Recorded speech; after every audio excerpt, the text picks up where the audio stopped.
Powered by Nabil bank, सँगै अघि।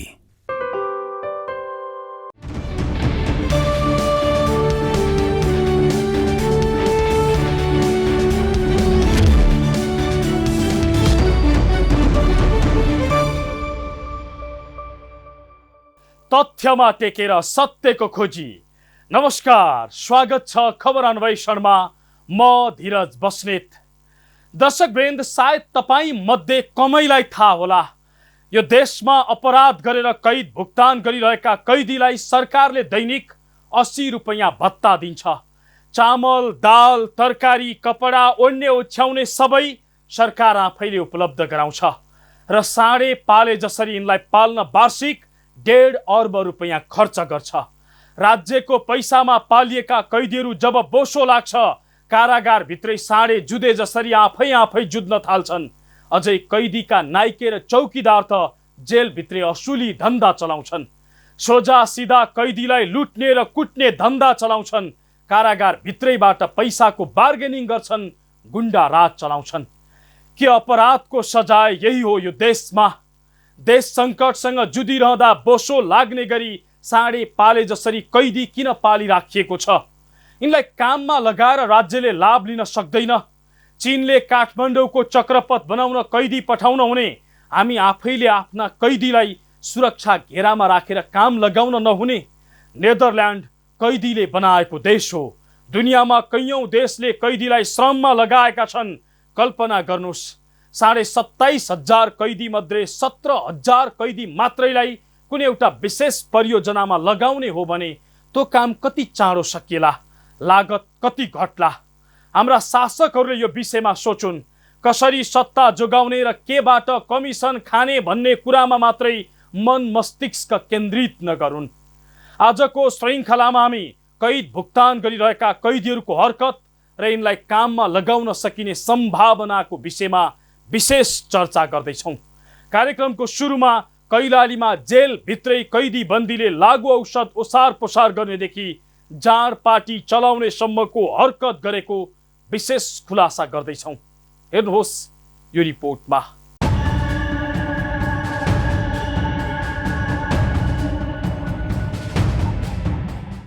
कारागार भित्रै लागु औषधको ओसार पोसार र प्रयोग सुन्दा तपाईँलाई अपत्यारिलो लाग्ला, तर कैलाली कारागारमा यही दृश्य देखिएको छ।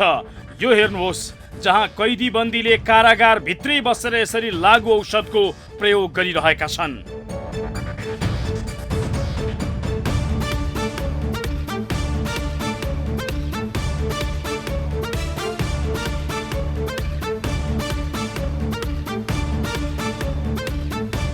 केही महिना यता जिल्ला कारागार कैलालीमा यस्ता अनेकन घटना हुँदै आएको छ। भित्रै लागु औषध सप्लाई गर्ने, जाँड पार्टी चलाउने र कुटाकुट गर्ने यस्ता अनेकन घटना भएको पाइएको छ। त्यो पनि जेलर र सुरक्षाकर्मीकै संरक्षणमा। जेठ 22 गते जाँड पार्टीपछि यहाँ झडप समेत भएको थियो।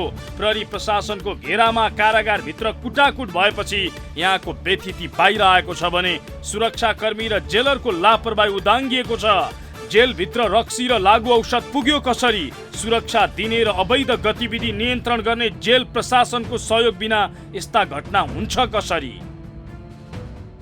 सबभन्दा पहिला लागु औषध लगायत निषेधित पदार्थ कसरी पुग्यो भन्ने प्रश्न रहेको छ। हेर्नुहोस्, म गएको केही समय मात्र भएको छ। म जानुभन्दा अगाडि के भएका थिए त्यो कुरा यहाँलाई पनि थाहा छ। तर म गए पश्चात सुरक्षा व्यवस्थालाई अत्यन्त टाइट गरिएको छ। भित्र आन्तरिक प्रशासनलाई निकै टाइट गरिएको छ। मलाई लाग्दछ म गए पश्चात त्यस्तो गतिविधिहरू अझै न्यून भएका छन्।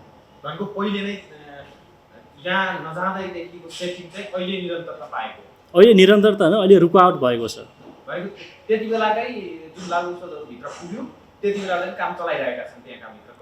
मेरो अनुमानमा त्यो स्टक पनि नहुन सक्छ।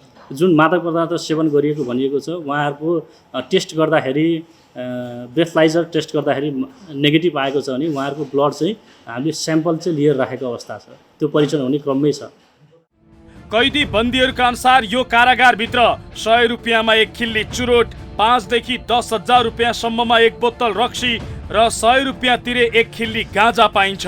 कैलाली कारागारको विभिन्न भवनमा 15 भन्दा बढी फोन सेट राखिएका छन्। नाइके र आउटडोर कैदी बन्दीको संरक्षणमा ती मोबाइल भित्र छिराउने गरेको छ। कुनै कैदीलाई केही समयका लागि फोन आवश्यक परे चर्को पैसा लिएर उनीहरूलाई फोन दिने गरिएको छ। नाइकेहरूले कैदीहरूबाट नै पैसा उठाएर भित्रै जुवा खेलाउने पनि गरेका छन्। यी सब व्यथिति जेलरले नदेखेको कि संरक्षण गरेको? देखेको भए यो सब हुन किन दिएको? दुवै अवस्था होइन, देखेको अवस्था पनि होइन, संरक्षण गरेको अवस्था पनि होइन, दुवै अवस्थाभन्दा तेस्रो अवस्था हुन सक्दछ। मलाई लाग्दछ त्यहाँ म गए पश्चात यो मादक पदार्थ लगायत जुनसुकै प्रकारका निषिद्ध वस्तुहरू प्रवेश भएकै छैन, कथम कदाचित भएको भनिएको छ, त्यो चाहिँ छानबिनकै क्रममा रहेको छ। जेलर पदमराज तिमल सिन्हाले जे भनेर स्पष्टीकरण दिए पनि यहाँ कैदीले मात्रै चाहेर रक्सी र लागु औषध भित्र पुग्न सक्नेवाला छैन। अनेकन अवैध गतिविधि यति सजिलै हुन सक्ने अवस्था बन्दैन। यहाँ केही कैदी सरुवा गरेर घटना सामसुम बनाउन खोजिएको छ, तर यस विषयमा गम्भीर छानबिनको जरुरी छ।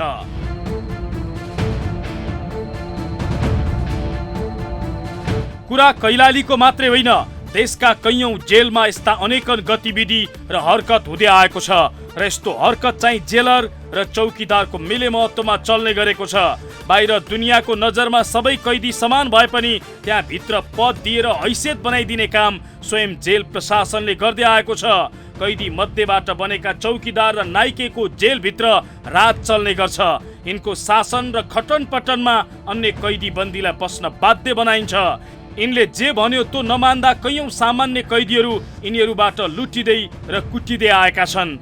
ती सामान्य कैदीलाई लुट्दै र कुट्दै चौकीदार र नाइकेले लाखौं रुपियाँ कमाउने गरेको पाइएको छ। तिनीहरूले आफ्नो साम्राज्य खडा गर्ने र जेलभित्रै अनेकन धन्दा चलाउने गरेको समेत भेटिएको छ। जेलभित्र ठुलो करप्सन छ, किनकि एउटा बाहिरको प्रशासन भने तपाईँको गृह प्रशासन भयो, प्रहरी प्रशासन भयो होइन, तर भित्रको जुन कैदीहरूको प्रशासन छ नि त्यो कैदीहरूबाट सञ्चालन हुन्छ कि त्यहाँभित्र तपाईँ एकदमै ठुलो करप्सन छ र त्यहाँ तपाईँको एकदम बढी भेदभाव छ होइन। र त्यहाँ तपाईँको आर्थिक जुन कुरासँग जोडेका धेरै तपाईँको माल प्र्याक्टिसहरू एकदम बढी छ होइन। त्यसले गर्दा के छ भनेपछि ती कारण र कहिले कहिले के हुन्छ भने तपाईँको सुविधा लगायतको कारणले पनि तपाईँको त्यहाँ बिचभित्र विरोधहरू आउँछ र धेरै जस्तो समस्या तपाईँले हेर्नुभयो होला।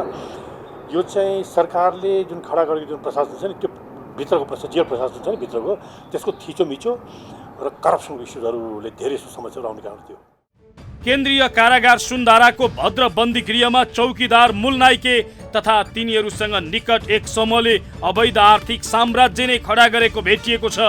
कैदी बन्दी आफैले गरेको छानबिनको पत्र अनुसार यहाँका चौकीदार मनराज गुरुङले मासिक रूपमा 20 लाख भन्दा धेरै पैसा असुल्ने गरेको पाइएको छ। उनले जेलभित्र एउटा किराना पसल चलाएका छन् जहाँ हरेक सामानको मूल्य बाहिरको भन्दा दोब्बर तेब्बर बढी छ। चौकीदार मनराज गुरुङले टेलिफोन बुथबाट नै लाखौं रुपियाँ आम्दानी गर्ने गर्छन्। 1100 जना कैदी बन्दीले प्रयोग गर्ने टेलिफोनबाट उनको मासिक आम्दानी 6 लाख रुपियाँ छ। सरकारी पानीलाई हिटरबाट तातो बनाएर बेचे बापत उनले 3 लाख रुपियाँसम्म मासिक आम्दानी गर्दै आएका छन्। यसरी मनराजले केन्द्रीय कारागारमा अवैध आर्थिक साम्राज्य खडा गरेका छन् र निर्बाध रूपमा धन्दा चलाइरहेका छन्। उनका सहयोगीहरूले समेत उनको धन्दामा सहयोग गरे बापत मासिक रूपमा लाखौं रुपियाँ आर्जन गरिरहेका छन्। उनको धन्दाका विषयमा अन्य कैदी बन्दी चाहेर पनि बोल्न सकिरहेका छैनन्। केन्द्रीय कारागार उदाहरण मात्रै हो। जेलरहरू चौकीदारसँग मिलिदिँदा यसैगरी अधिकांश जेलमा चौकीदार र नाइकेहरूले दादागिरी देखाउने र मनपरी गर्ने गर्दै आएका छन्। सामान्य कैदीलाई बस्न समेत नसक्ने गरी सताउने र लुट्ने काम यिनले गर्दै आएका छन्। यिनले गर्दा सामान्य कैदी न बस्न सक्छन् न हिँड्न। चौकीदार र नाइकेले चाहँदा जेलभित्र जे पनि गर्न सक्दा रहेछन् भन्ने कुरा कैलालीको घटनाले पनि पुष्टि गरिदिएको छ। यसरी कैदीहरूले जेलभित्रै गुण्डा राज चलाइरहेका छन्। जेलभित्रै असुली धन्दा चलाउने, लागु औषधको कारोबार गर्नेदेखि जाँडपाटी चलाउने सम्मको हरकत गरिरहेका छन्। तर जेलको सुरक्षार्थ बसेका कर्मचारी र सुरक्षाकर्मी केवल रमिते बनिरहेका छन्। यो निरीहता प्रदर्शन गर्दै साँडे जसरी कैदी पाल्नुको साटो यिनलाई काममा लगाए हुँदैन। बसी बसी खान दिएर भत्ता पनि दिनुको साटो काममा लगाएर पारिश्रमिक दिन सकिँदैन। राज्यले पनि लाभ लिन सक्ने, कमजोर आर्थिक अवस्था भएका कैदी बन्दीलाई पनि राहत मिल्ने। यो विषयमा राज्यले किन नसोच्ने? कैदी पाल्न के शीर्षकमा कति खर्च गर्छ राज्यले र यिनलाई श्रममा लगाए कस्तो लाभ लिन सक्छ त्यो देखाउनेछौँ तर एकैछिनको विश्रामपछि।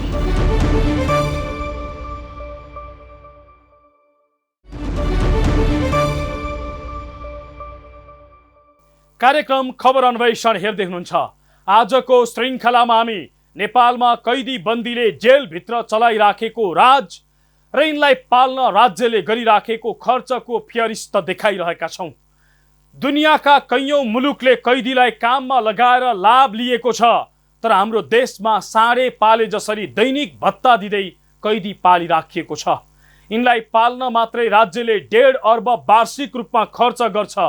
सङ्कटमा फस्दै गएको देशले यिनलाई काममा लगाएर लाभ लिन किन सक्दैन? भत्ता दिनुको साटो पारिश्रमिक दिएर कुनै परियोजना चलाउन किन सक्दैन? हेर्नुहोस्, कैदी पाल्न राज्यले कति खर्च गर्छ र काममा लगायो भने कस्तोसम्म लाभ लिन सक्छ यो रिपोर्टमा।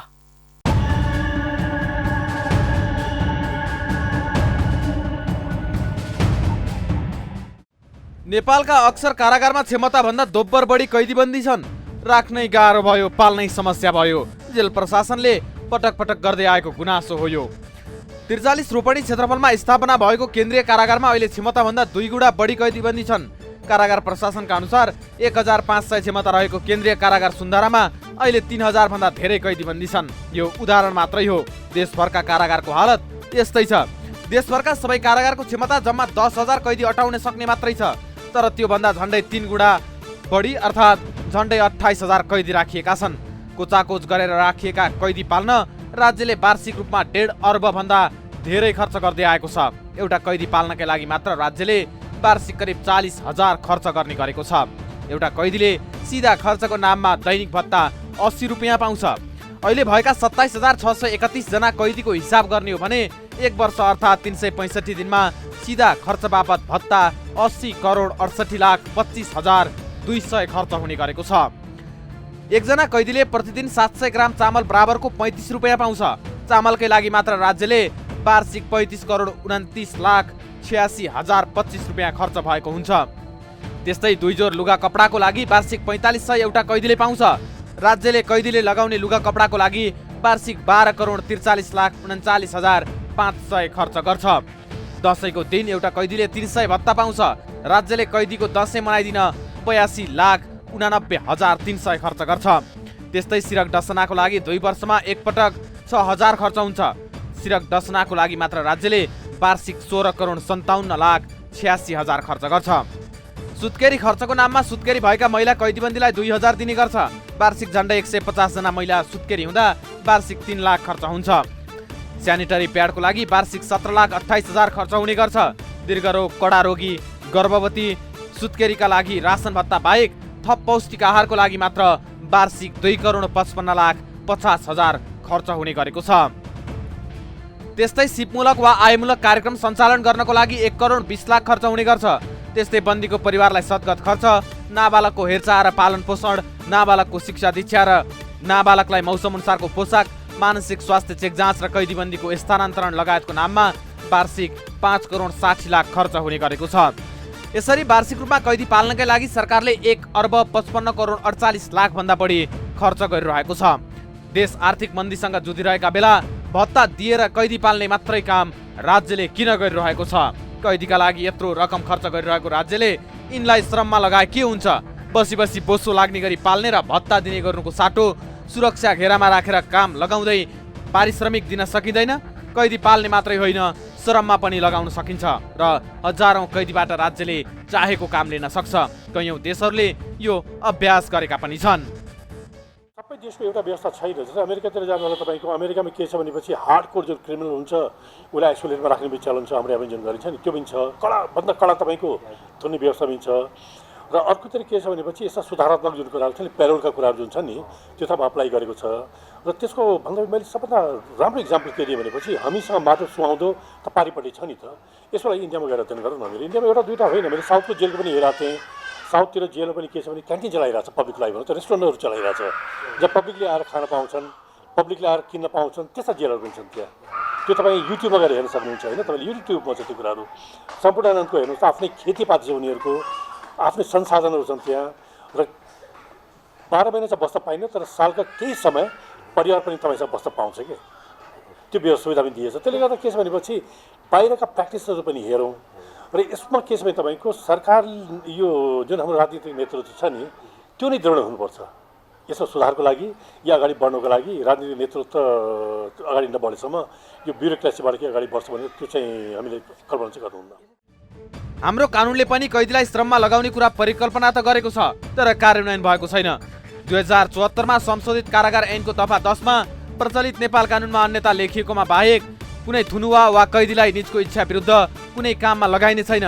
तर नेपाल सरकारले थुनुवा र कैदीहरूको स्वास्थ्य, आर्थिक उन्नति वा सुधारको निमित्त आवश्यक ठानेमा कुनै थुनुवा वा कैदीलाई कुनै काममा लगाउने व्यवस्था गर्न सक्ने उल्लेख गरिएको छ। तर यो ऐनलाई कार्यान्वयन गर्न ध्यान नदिँदा राज्यको ठूलो जनशक्ति कारागारमै थन्किएको छ। कारागारमा थन्किएका कैदीबन्दीलाई बाहिर निर्माणका काममा खटाउँदा उनीहरूको आपराधिक मानसिकतामा पनि परिवर्तन आउने र त्यसको फाइदा देशलाई नै हुने जानकारहरू बताउँछन्। बाहिरको प्र्याक्टिस पनि हामीले हेर्नुपर्ने हुन्छ तपाईँको, किनकि एउटा त हाम्रो यहाँ के छ भने तपाईँको समाजको र हाम्रो सरकारी तन्त्रको जुन मनोविज्ञान छ नि त्यो पनि हामीले बुझ्नुपर्ने हुन्छ कि हाम्रो यहाँ के छ भनेपछि सुधारात्मक भन्दा पनि दण्डात्मक जुन छ नि त्यो दण्डात्मक मनोविज्ञानले चाहिँ जुन धार गरेको छ त्यसले गर्दा के छ यिनीहरूलाई थुन्नुपर्छ, यिनीहरूलाई चाहिँ सुविधा दिनुहुन्न, त्यो मनोविज्ञानले कता कता काम गरेको छ होइन। तर हामीले एउटा अर्को कुरा के बुझेन भनेपछि यिनीहरू जेलमा बसे तापनि केही समयपछि यिनीहरू समाजमा चाहिँ आउनै पर्ने हुन्छ कि यी व्यक्तिहरू आउनुपर्ने हुन्छ। त्यसले गर्दा यिनीहरूलाई समाजमा व्यवस्थापन हुनको लागि र इभन तपाईँको जेलभित्र पनि आफ्नो दैनिक गुजारा गर्नको लागि तपाईँको कुनै न कुनै रूपमा यिनीहरूलाई इङ्गेज चाहिँ गर्नुपर्छ भन्छु म त। धेरै सहज हुन्छ, राज्यलाई सहज हुन्छ र त्यसले गर्दा इन्डस्ट्रियल एरियाहरू छ तपाईँको, अब खेती सरकारी तपाईँका कृषि बागवानी केन्द्रहरू छन् होइन र खेती गर्ने ठाउँहरू छन्, त्यसमा यिनीहरूलाई इङ्गेज गर्न सके। बाटोहरू छ तर यसमा के छ भने तपाईँको राजनीतिक नेतृत्व छ नि ऊ अगाडि नपरेछ। 27 मध्ये 17,000 कैदीलाई मात्र एकसाथ काममा लगाउने हो भने कुनै ठुलै परियोजना सक्न कुनै समय लाग्दैन। राज्यले योजना बनाउने हो भने सुरक्षा निकायको निगरानीमा ठुलो लाभ कैदीबाट लिन सकिन्छ। उदाहरण नै हेर्ने हो भने काठमाडौँको चक्रपथ निर्माणमा चीनका कैदीहरू प्रयोग भएका थिए। चक्रपथको जिम्मा लिएको चिनिया कम्पनीले ठुलो सङ्ख्यामा कैदी ल्याएको थियो। उनीहरूलाई यहाँ काम लगाए बापत कैद कम भएको थियो। नेदरल्यान्डलाई कैदीले बनाएको देश भनेर समेत चिनिन्छ, जहाँ कैदीलाई श्रमदान तथा पुनर्स्थापना केन्द्रमा पठाउने क्रम बढेपछि बिस्तारै जेलहरू बन्द गरिँदैछ।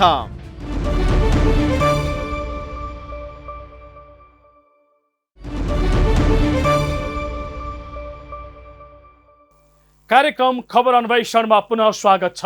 आजको श्रृङ्खलामा जेलभित्र चल्ने कैदीहरूको मनपरी र यिनलाई पाल्न राज्यले गरिरहेको खर्चको विशेष खुलासा गरिरहेका छौँ। काम नपाए मान्छे झगडा गरेर बस्छ, हाम्रा देशका कैदी बन्दीहरू यही गरिरहेका छन् र जेलभित्रै लागु औषधको कारोबार गर्नेदेखि जाँडपाटी चलाउने सम्मको धन्दा चलाइरहेका छन्। जेल जस्तो संवेदनशील ठाउँमा बसेर बाहिर धन्दा चलाइरहेका छन्। यसरी साँडे पल्टिएर दादागिरी देखाउने कैदी बन्दीलाई काममा लगाउन किन सकिँदैन? कानुनले परिकल्पना गरे पनि यसलाई कार्यान्वयन गर्न शासकहरू किन चाहिरहेका छैनन्? के छ कानुनमा र किन गरिँदैन कार्यान्वयन? हेर्नुहोस् यो रिपोर्टमा।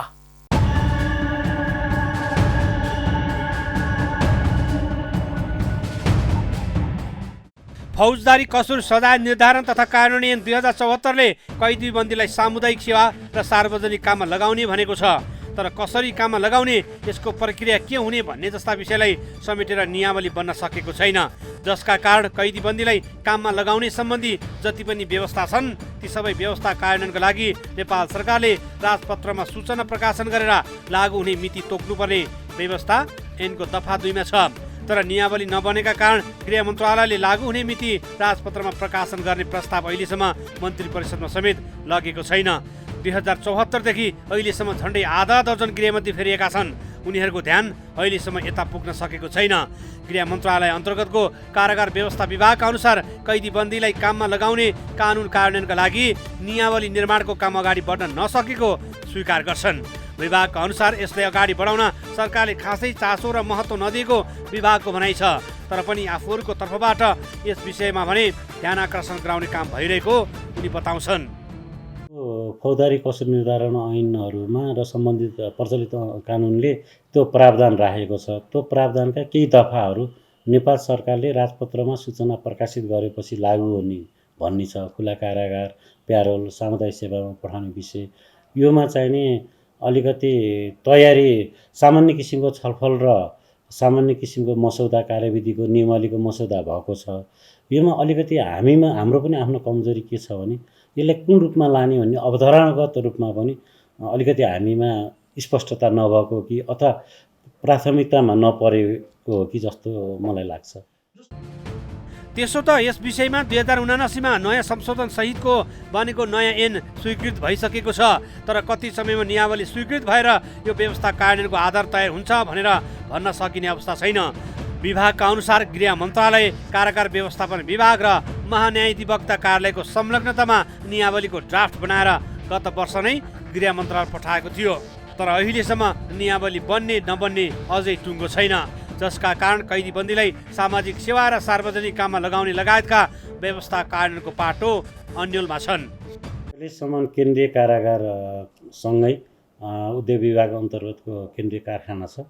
त्यो केन्द्रीय कारखानामा काम गर्नुहुन्छ कतिपय कैदीबन्दीहरूले भने अन्यत्र त्यस्तो औपचारिक किसिमको कारखाना छैन।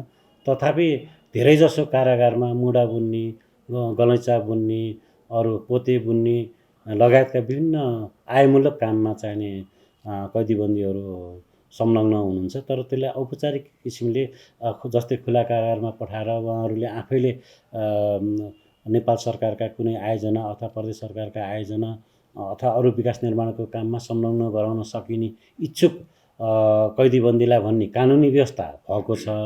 त्यसलाई व्यवहारमा परिवर्तन गर्नको लागि आवश्यक पर्ने तयारी हुन सकेको छैन। ऐनको दफा 22मा अदालतले सामुदायिक सेवा गर्न आदेश दिन सक्ने व्यवस्था छ। 6 महिनासम्म कैद सजाय निर्धारण भएको कसुरदारलाई कसुर, उमेर, आचरण, कसुर गर्दाको परिस्थिति, अपनाएको तरिकालाई हेरेर अदालतले उपयुक्त ठहराएको अवधि कैदमा बसेपछि बाँकी अवधिको लागि अदालतले सामुदायिक सेवा गर्न आदेश दिन सक्ने व्यवस्था दफा 22को उपदफा 1मा उल्लेख गरेको छ। त्यस्ता कसुरदारलाई अस्पताल, वृद्धाश्रम, अनाथालय, वातावरण संरक्षणमा सेवा गर्ने, सार्वजनिक वा सामुदायिक विद्यालयमा अध्यापन, खेलकुद प्रशिक्षण गर्ने, गराउने वा परोपकारी सङ्घ संस्थामा काम गराउन सकिने भनिएको छ। यी सबै काम निःशुल्क रूपमा गराउनुपर्ने कानुनी व्यवस्था छ। ऐन बनेको यत्रो समय हुँदासम्म नियावली बन्न नसक्नु राजनीतिक नेतृत्वको अध्ययनको कमी भएको विज्ञहरू बताउँछन्। त्यो ऐन कार्यान्वयन हुन सके राज्यलाई त ठुलो फाइदा हुने नै छ। कैदीबन्दी समेत पछि समाजमा फर्किँदा सम्मानजनक जीवनयापन गर्न सक्ने उनीहरूको बुझाइ छ।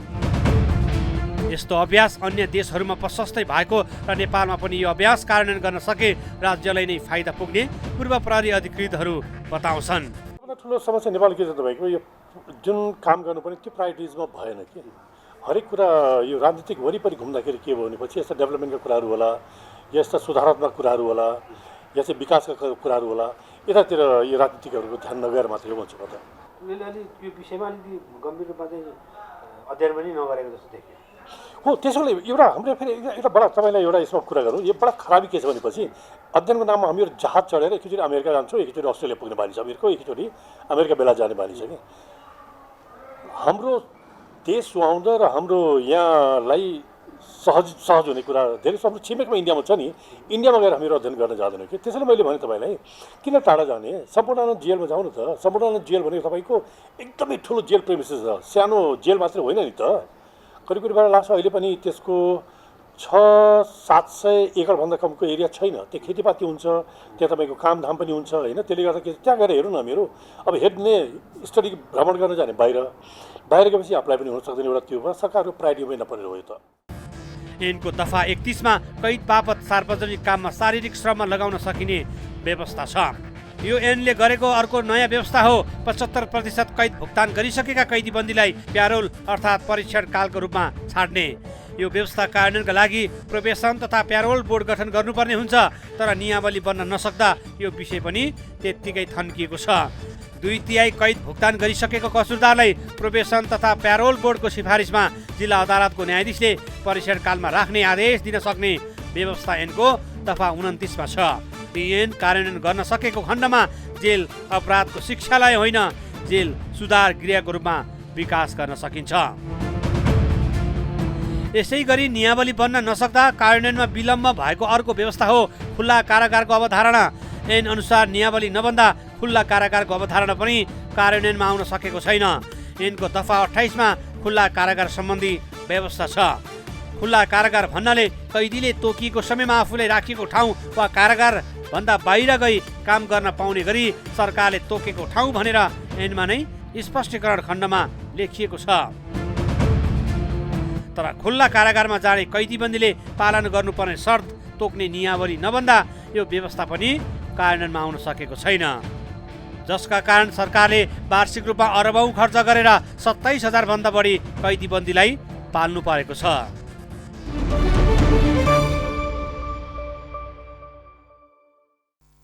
सरकार बसी बसी कैदीलाई दैनिक 80 रुपियाँ भत्ता दिनुको साटो काममा लगाएर दैनिक 800 पारिश्रमिक दियोस्।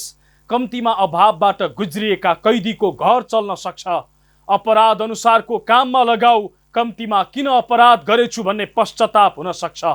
एकातिर आलु प्याजमा कर लगाएर जनता मार्न खोज्ने, अर्कोतिर त्यही करको पैसाले साँडे पाले जसरी कैदी पाल्ने। भत्ता होइन, श्रममा लगाएर पारिश्रमिक दियोस्। ठुला परियोजना सञ्चालन गरेर यीबाट लाभ लियोस्। कैदीबाट दुनियाँमा धेरै देशले लाभ लिएका छन्, हाम्रा शासकहरूले पनि त्यसबाट सिकुन्। हौस् त, आजलाई यति नै। हामी सबैलाई बिदा दिनुहोस्। नमस्कार।